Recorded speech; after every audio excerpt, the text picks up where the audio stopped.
فوج کے اوپر بہت تنقید کی جاتی ہے DHA کے حوالے سے، لیکن اس کے علاوہ بھی ہمیں کرپشن کی شکلیں نظر آتی ہیں جنہیں ہم انسٹیٹیوشنل کرپشن کہہ سکتے ہیں. ہماری سپریم کورٹ اور ہائی کورٹ کے ججز جس طرح کی مرات لیتے ہیں، ہماری سول بیوروکریسی خاص کر ریئل اسٹیٹ سیکٹر میں جس طرح کی مرات لیتے ہیں، وہ بالکل قانونی ہوتی ہیں. بظاہر وہ قانون کی خلاف ورزی نہیں ہے، لیکن سب کو معلوم ہے کہ سپریم کورٹ کے ججز جب 4 پلاٹ الاٹ کراتے ہیں اور وہ بھی اسلام آباد کے مہنگے سیکٹرز میں، تو وہ ان کی خدمات کی عوض نہیں بلکہ کرپشن کے نتیجے میں، جسے ہم انسٹیٹیوشنل کرپشن کہتے ہیں، اس کے نتیجے میں ان کو ملتے ہیں. ہم یہ بھی دیکھ سکتے ہیں کہ اگر انسٹیٹیوشنل کرپشن کو زیر بحث لایا جائے تو یہ امپیریلزم کا نظام یا تاریخ میں کلونیلزم کا جو نظام افریقہ، ایشیا، لاطینی امریکہ پر مسلط کیا گیا، یہ بھی تو ایک مس یوز آف پاور تھا، جس کے نتیجے میں مغرب نے ان 3 خطوں کے وسائل کو لوٹ کر تقریباً 2 صدیوں تک یورپ میں جمع کیا اور آج ایک اچھی زندگی گزارنے کے قابل ہیں. تو میں یہ سمجھتا ہوں کہ یہ جو تعریف ہے جس میں فرد پر زور دیا جاتا ہے، یہ بہت ہی محدود اور بہت ہی پرابلمٹک ہے. جب تک ہم انسٹیٹیوشنل کرپشن کی بات نہیں کریں گے، جس میں امپیریلزم، اس کی جنگیں، اس کا کلونیلزم، اس کی لوٹ مار، یا ریاستوں کے اندر وہاں کے جو ڈومیننٹ حلقے ہیں، وہاں کی جو فوجیں ہیں، حکمران طبقے ہیں، ان کی انسٹیٹیوشنل کرپشن کی بات نہیں کریں گے تو کرپشن کی بات ادھوری رہے گی. تیسرا نقطہ جو میں اٹھانا چاہتا ہوں وہ یہ ہے کہ کرپشن کے نام پر سامراج نے تیسری دنیا میں مداخلت کی، اور اسی طرح پاکستان میں کرپشن کے نام پر یہاں پر فوجی آمریتیں مسلط کی گئیں. اس لیے ایک طرف میں یہ سمجھتا ہوں کہ یہ بہت زیادہ ایک سامراجی ایجنڈا ہے، اور دوسری طرف پاکستان جیسے ممالک میں کرپشن یہاں کے ظالم حکمرانوں کا ایک بیانیہ ہے. پھر کہتا چلوں، میں یہ نہیں کہہ رہا کہ بدعنوانی کوئی مسئلہ نہیں ہے، لیکن یہ مسئلے کی علامات ہے. اب آئیے دیکھتے ہیں سامراجی ایجنڈے کی طرف. پہلے دلچسپ بات یہ ہے کہ 1960 کی دہائی میں سیموئل ہنٹنگٹن، جن کی بہت معروف کتاب تہذیبوں کا تصادم آپ نے پڑھ رکھی ہوگی، وہ ایک اہم ڈیولپمنٹ ایکڈیمک یا تھنکر بھی مانے جاتے تھے. 1960 کی دہائی میں وہ اور ان کے بعض ساتھی یہ کہہ رہے تھے کہ تیسری دنیا میں کرپشن ایک اچھی چیز ہے، کیونکہ ان نو آزاد ممالک میں بہت زیادہ ریڈ ٹیپزم ہے، یعنی نوکرشاہی فائل پر بیٹھ جاتی ہے، وہ آگے جاتی نہیں ہے، یوں صنعت کاری کا اور ترقی کا عمل رک جاتا ہے. تو بہتر ہے کہ کلرک کو، DC کو، پٹواری کو تھوڑے سے پیسے دو، جیسے وہ ملک ریاض کہتے تھے، فائل کو پہیے لگا دو تاکہ تیزی سے معیشت آگے کی طرف بڑھے. پھر 1990 میں سوویت یونین کا انہدام ہو گیا، دنیا بدل گئی. اب انہیں لاطینی امریکہ، افریقہ، ایشیا میں بدعنوان فوجی آمروں کی ضرورت نہیں تھی. تو مداخلت کا ایک نیا بہانہ یہ ڈھونڈا گیا کہ کرپشن کا شور مچایا جائے. یوں ہم نے دیکھا کہ ورلڈ بینک، IMF کی مدد سے ٹرانسپیرنسی انٹرنیشنل جیسی عالمی تنظیمیں بنائی گئیں. ٹرانسپیرنسی انٹرنیشنل نے ایک غلط طریقہ کار کی بنیاد پر، وہ طریقہ کار یہ ہے کہ سرمایہ کار ایک ملک کے بارے میں سرمایہ کاری کے حوالے سے کیا نظریہ رکھتے ہیں. فرض کیجئے کسی ملک کے، خاص کر یورپ کے بیٹھے ہوئے سرمایہ کار یہ کہیں کہ جی پاکستان بہت کرپٹ ملک ہے، تو وہ اس پرسیپشن کی بنیاد پر پاکستان کی درجہ بندی کر دیتے ہیں. پھر یہ کہ، اور یہ ٹرانسپیرنسی انٹرنیشنل کے اپنے لوگوں نے بھی نقطہ اٹھایا اور وہ اس سے علیحدہ ہو گئے کہ اگر رشوت لینا بری بات ہے، یہ بدعنوانی ہے، تو رشوت دینا بھی تو بدعنوانی ہے. جس کی بنیاد پر 1-2 مرتبہ ٹرانسپیرنسی انٹرنیشنل نے CPI کے علاوہ BPI برائبس پیئرز انڈیکس بھی جاری کیا، جس میں تیسری دنیا کے ممالک نہیں تھے بلکہ امیر ممالک شامل تھے. خیر، 1990 میں جب یہ بیانیہ مقبول عام کیا گیا تو اس کی وجہ یہ تھی کہ وہ تیسری دنیا کو یہ بتانا چاہتے تھے کہ آپ کی ترقی کی یا عدم ترقی کی راستے میں جو رکاوٹ ہے وہ بدعنوانی ہے. اس بدعنوانی کی وجہ یہ ہے کہ آپ کی ریاستی ادارے تعلیم دیتے ہوئے، صحت کی سہولتیں دیتے ہوئے، سڑکیں بناتے ہوئے، ریلوے کی لائنز بچھاتے ہوئے بہت زیادہ پیسہ ہڑپ کر جاتے ہیں. تو ریاست کو ڈیولپمنٹ میں کردار ادا نہیں کرنا چاہیے. آپ کو نیو لبرل ایجنڈا لاگو کرنا چاہیے. نیو لبرل ایجنڈا کیا ہے؟ نجکاری کی جائے، ٹیرف ختم کیے جائیں، یہ جو اب ٹرمپ بات کر رہا ہے، رائٹ سائزنگ یا ڈاؤن سائزنگ کی جائے. ایک سرکاری ادارے میں اگر 100 مزدور ہیں تو 15-20 سے کام لے لیا جائے. اور آخر میں یہ کہ ریاست کا ویلفیئر رول ختم کر دیا جائے. ریاست اگر آپ کو فری اسکول، فری ہاسپٹل یا تھوڑی بہت بے نظیر انکم سپورٹ کی شکل میں مدد فراہم کرتی ہے، وہ نہیں ہونی چاہیے. یہ ریاست کا کام نہیں ہے. نیو لبرلزم کا معاشی ایجنڈا لاگو کیا جائے. جس کے پاس پیسے ہیں وہ تعلیم خرید لے. سیکیورٹی دینا بھی ہماری ذمہ داری نہیں ہے. آپ گیٹڈ کمیونٹیز بنائیں، پرائیویٹ سیکیورٹی گارڈ باہر کھڑے کر لیں. اور اگر آپ یہ افورڈ نہیں کرتے تو پھر آپ کی جان آپ کے اپنے ہاتھ میں ہے. تو اس کرپشن کے نام پر یہ نیو لبرل ایجنڈا افریقہ، ایشیا اور لاطینی امریکہ کے ممالک میں لاگو کیا گیا. اسی طرح پاکستان کے اندر بالخصوص، اور شاید باقی تیسری دنیا کے ممالک میں بھی ایسا ہوا ہو، لیکن پاکستان کی تاریخ میں اچھی طرح سے معلوم ہے کہ جب بھی کوئی فوجی آمریت یہاں پر لاگو ہوئی، اس نے یہ شور مچایا کہ سیاستدان بہت بدعنوان ہیں اور فوج بہت ایماندار ہے، اس لیے ہم نے یہ مارشل لا لگا دیا تاکہ ملک سے بدعنوانی ختم کی جائے. ایوب خان نے یہ کیا. اس نے ایبڈو نامی ایک قانون لاگو کیا. ہزاروں سیاستدان، جن میں باچا خان جیسے لوگ بھی شامل تھے، جنہوں نے شاید کبھی ایک پیسے کی بھی بدعنوانی نہیں کی تھی، ان کو بھی بین کر دیا گیا. جو ایک انتہائی مضحکہ خیز بات ہے وہ یہ ہے کہ جب یحییٰ خان نے اپنی آمریت مسلط کی، اس نے تقریباً 100-150 بیوروکریٹس کو نوکری سے یا تو معطل کر دیا یا نکال دیا، اور وہ ٹاپ بیوروکریٹ تھے. اور الزام یہ تھا کہ انہوں نے بدعنوانی کی ہے. اور یحییٰ آمریت نے جو 3-4 وعدے کیے تھے اپنی آمریت کو جواز فراہم کرنے کے لیے، ان میں سے ایک یہ تھا کہ ہم آمریت ملک سے بدعنوانی ختم کریں گے. اسی طرح ضیاء الحق نے جب آمریت مسلط کی تو بھٹو صاحب کے خلاف ایک کرتاس ابیز یعنی وائٹ پیپر شائع کیا گیا. اس میں بھٹو صاحب پر انتہائی گھٹیا قسم کے الزامات لگائے گئے جن کا حقیقت سے کوئی تعلق نہیں ہے. جنرل مشرف کا واقعہ تو آپ کو یاد ہوگا. انہوں نے جب اپنی دوسری پبلک سپیچ جو ٹی وی سے جاری کی گئی، اس میں جب اپنی آمریت کا ایجنڈا جاری کیا تو ایک یہی تھا کہ کرپشن بہت بڑھ گئی تھی اور ہم اس کو ختم کرنے آئے ہیں.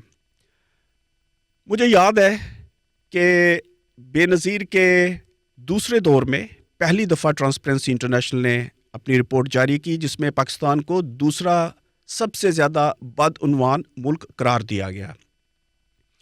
اس کو نواز شریف نے، جو اس وقت فوج کے لاڈلے تھے، بہت زیادہ ایکسپلائٹ کیا.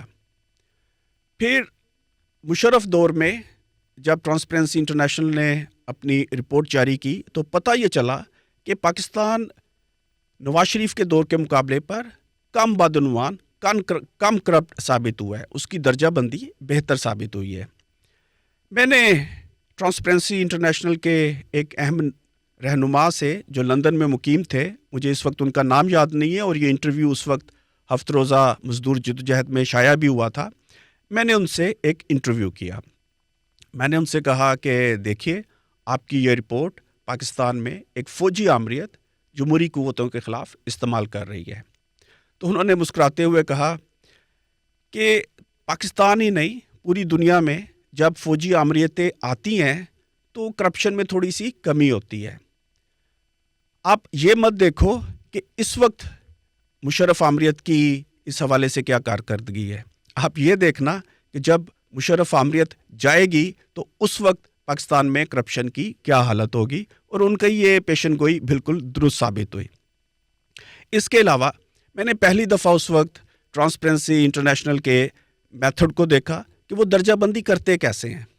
دلچسپ بات یہ ہے، اور جس اہلکار کا میں نے انٹرویو کیا اس نے بھی یہ بات مجھے بتائی، جس کے بعد ہی میں نے ان کی میتھڈولوجی کو دیکھا، کہ جب بے نظیر کے دور میں یہ رپورٹ جاری ہوئی تو در حقیقت وہ نواز شریف کے پہلے دور حکومت کے بارے میں ایک رپورٹ تھی. جب بھی یہ رپورٹ جاری کی جاتی ہے تو وہ امیجیٹ جو بالکل آخری سال ہے اس کے بارے میں نہیں ہوتی، یہ اس سے پہلے کے 1-2 سالوں کے بارے میں ہوتی ہے، کیونکہ ان کو اپنا ڈیٹا جمع کرنے میں تھوڑا وقت لگتا ہے. اور پھر جب نواز شریف دوسری مرتبہ وزیر اعظم بنے تو اس وقت بھی بے نظیر کی نسبت جو نواز شریف کا دور تھا وہ تھوڑا بہتر ثابت ہو رہا تھا.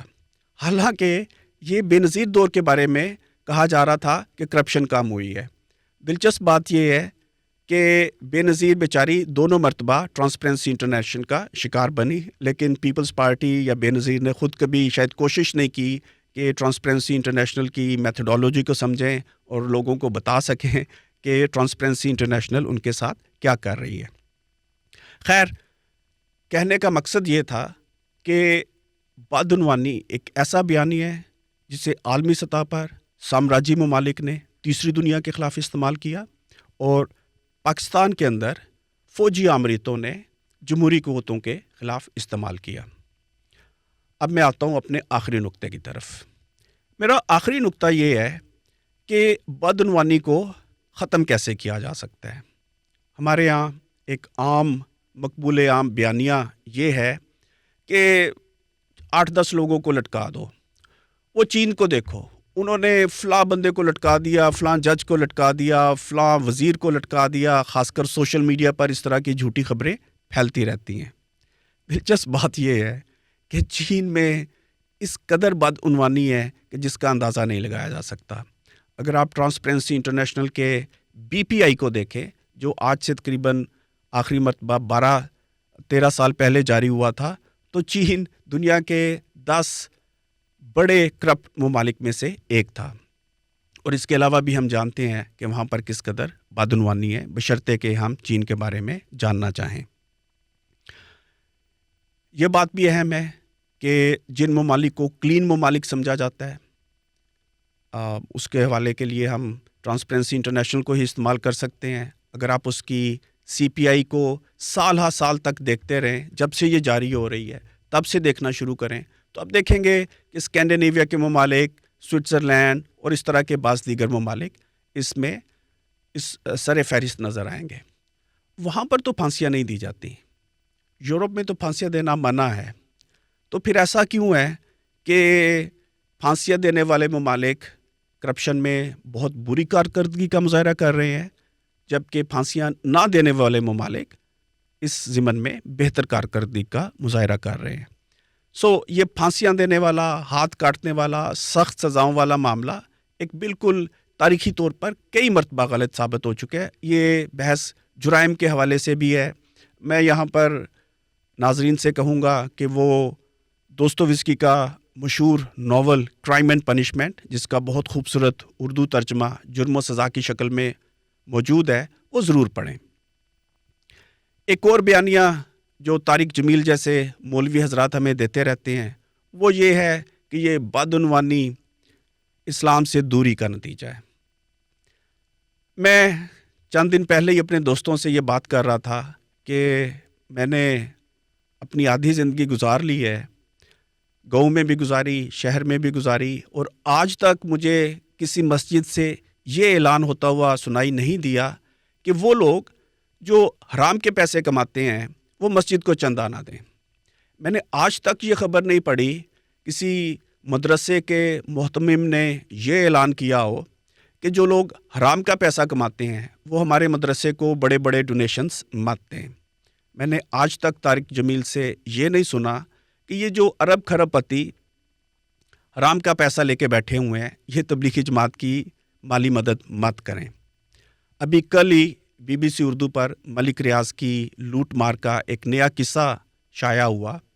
اسی ملک ریاض نے جب ایک نام نہاد عالم اسلام کی سب سے بڑی مسجد بنائی تو اس میں امامت کروانے کے لیے، جمعہ کروانے کے لیے طارق جمیل صاحب پہنچے ہوئے تھے۔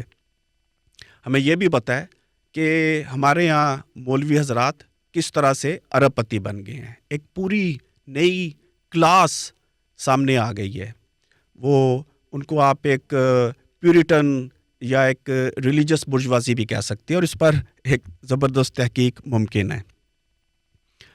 میں یہ سمجھتا ہوں، جیسا کہ میں نے پہلے کہا، جب تک اس نظام کو نہیں بدلا جاتا بدعنوانی ختم نہیں ہوگی۔ اور دو طرح کی بدعنوانی ہے، ایک وہ جسے ہم پیٹی کرپشن کہہ سکتے ہیں، کلرک کر لیتا ہے، وہ ریلوے کا ٹکٹ کلیکٹر کر لیتا ہے۔ یہ کرپشن تب ہوتی ہے جب لوگوں کی ضرورتیں پوری نہ ہو رہی ہوں۔ اور ایک وہ کرپشن ہے جو ملک ریاض کرتا ہے، پھر ایک وہ کرپشن ہے جو نواز شریف، آصف زرداری یا عمران خان جیسے لوگوں سے ایٹریبیوٹ کی جاتی ہے، اور پھر ایک وہ کرپشن ہے جو انسٹیٹیوشنل کرپشن ہے جس کی پہلے بات ہوئی، اور اس سے بھی بڑھ کر عالمی سطح کے اوپر ایک وہ کرپشن ہے جو امپیریلزم کی شکل میں ہو رہی ہے، نیو کلونیلزم کی شکل میں ہو رہی ہے، اور یہ ایک دوسرے سے جڑی ہوئی کرپشنز ہیں، یہ ایک دوسرے سے علیحدہ نہیں ہیں۔ اور ان سب کا حل یہ ہے کہ پاور کو چیلنج کیا جائے، نظام کو بدلا جائے۔ جب تک آپ طاقت کو ڈیموکریٹائز نہیں کریں گے تب تک کرپشن ختم نہیں ہوگی۔ یہ فرد کا مسئلہ نہیں ہے۔ جو ہی پی ٹی آئی والے حکومت میں آئے انہوں نے بھی اسی طرح کرپشن کی۔ دلچسپ بات یہ ہے کہ اگر آپ ٹرانسپیرنسی انٹرنیشنل کے سی پی آئی کا جائزہ لیں، اور میں اپنی تحریروں میں یہ جائزہ لے چکا ہوں، نواز شریف کا دور حکومت سی پی آئی کے مطابق عمران خان سے اور پیپلز پارٹی سے ہمیشہ کم کرپٹ ثابت ہوا۔ یہ افراد کا مسئلہ نہیں ہے، یہ نظام کا مسئلہ ہے۔ اس نظام کو بدلنے کی ضرورت ہے، اور ایک حل جس کی ضرورت ہے وہ یہ ہے کہ پاور کی کنسنٹریشن کو روکا جائے اور زیادہ سے زیادہ ڈیموکریٹائز کیا جائے۔